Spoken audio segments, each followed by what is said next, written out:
টাকা এখন সবাই টেয়া এরা বোধহয় মানে আমি 2বার গেছি কুমিল্লা 2বার আইছি ইয়ানি 1000 টাকা খরচ আর 4000 টাকা হাতার আনিছি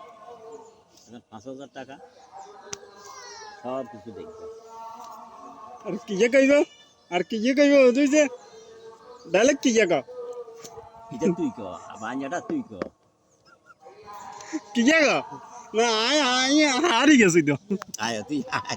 মজা তুই হারস না গঞ্জা তুই হারে দেখো আছে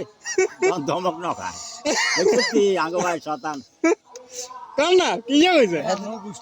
কাল ওই মাথা না যে লেফট দিছে 59 দিন তো কয় জানে তো ও জায়গা তো মানে মাথা সাইড নিয়ে দিয়ে হাঁদাই গেছে গো কোনা একটু আইবে ওই কাল আর্মি কো কি দিছে লেফট মাসুদে কয়া দি আসতে কোন আমি আসতে হঠাৎ মানে দিছে শিক্ষর কোন আর কতি কত হবে না আমার অভ্যাস আছে কোন কয় নিয়ার বাইয়ে মতি না এবে তানে গো মারো সক্কা গাড়ি ইয়ে গো ওদিছে এই দূর কইতে আরি না রে চলার মজু বসে মজু করছেন কোন না চলার সুন্দর